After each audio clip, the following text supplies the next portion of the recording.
Well, hi there. It's a the night is almost over recap from Tuesday, November 2nd, 2021. What have we learned today? We learned that hockey is tough. Hockey is tough, but we like a challenge. Algorithm doesn't mind a challenge. Looks like a 4 and 5 day. The Buffalo game's still going on, but they are down by 2 goals in the third period, and just tough to draw any conclusions from anything. I was looking over this, and I was like, man. I don't quite understand what is wrong with the stats here. Let's try to update this again and see if this fixes itself, because I'm sure the Blackhawks won a game yesterday. And if it doesn't change and correct itself, it didn't. Something's wrong with the stats. So I will research the source and make sure that we have accurate stats, because that could have contributed to something, and that is definitely a problem. Does anything else look weird? Let's go the other way. Florida's 8-0-1. No, this isn't updated from a couple days ago. I think this is not current. So that could have had something to do with why the picks were not as good as usual. Well, we will find out for tomorrow. I will definitely edit that before I do tomorrow's video. As for today, we can see that, these low margin games, I don't really know how to feel about low margin games, whether or not you're supposed to try to take one of the teams at +1.5 because it's supposed to be a close game, but some of the projected scores aren't close. So, I'll put it this way. The only good thing that happened today was that the Ottawa-Minnesota game, which we had a super close projected score comparison, was a 4-4 tie in regulation. That betting the tie, as I said to do, paid like 3.5 to 1. So that was really the only good thing that came out of the algorithm today, because Calgary lost in overtime. Bad non-call when one of their guys got interfered with, and it basically created the goal in overtime. It didn't get called. That sucks. But hockey's tough, right? Winnipeg has to win in overtime in a shootout, nonetheless. Just really, really tough day for anything to work out.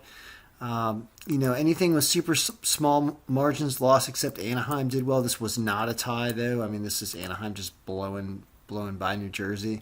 New Jersey looked terrible. This is a low-scoring game. However, the Rangers lose. Oh, my God. Off-the-wall hockey guy loses. Everybody lost today. I can't blame anybody for losing today. They were up 2-0 going into the third, I think, and it ends up being 2-2. We're lucky this stayed under, because we did have an under game, but I guess, it is kind of close to a 2-2 game not really. Rangers should have won this game. I don't know what happened. Tough day all around. Hockey is very tough. And this is just one of those days. So, we'll take a look and see if the statistics need to be updated here.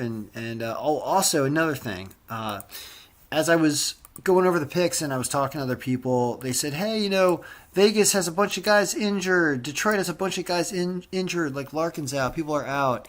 And that's true. And the algorithm is supposed to be taking that into account. We have injuries here, and those people are not supposed to be included in here. For example, let's look at Dylan Larkin, because I know he didn't play today. Let's make sure that the algorithm did this right.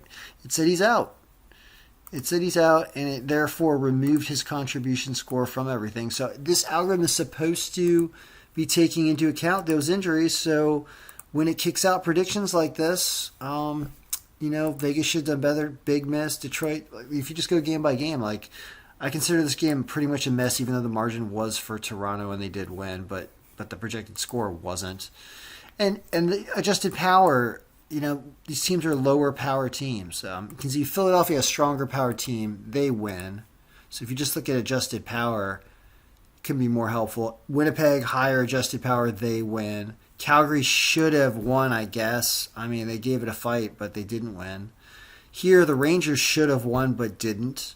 And it felt that way most of the game. Here, it's two bad teams, sort of. And here, Buffalo was playing better, and they unless they come back and tie this thing up, they're going to lose. So rough day all around, but we'll update it tomorrow. Tomorrow's Wednesday. I'm sure there are games. It'll be nice when I start doing college basketball, because college basketball is so much more reliable than this, and you don't see red and green with wins and losses, and something that looks more like randomness, which is a lot of what you see out of hockey sometimes. You don't see it as much. You see like strings of greens in college basketball, and there's so many games a day.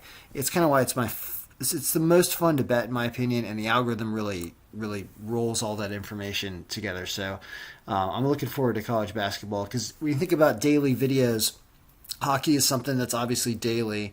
College basketball is basically daily as well. So you'll see a combined video every day talking about the hockey predictions and the basketball predictions, as well as the recap of both of those, because you can combine bets and things if you like strong picks. Once again, today, the highest margin we had was only a 36.4. That's all we had. Still wasn't over 40. So, and the other game that was almost 30 did win in Winnipeg, but they won it. It's just, oh my God, just tough day. Tough day, everybody. You don't win every day, and certainly today was not a day that it was easy to win. So good luck, everyone, and may all your picks be winning. We'll be back tomorrow.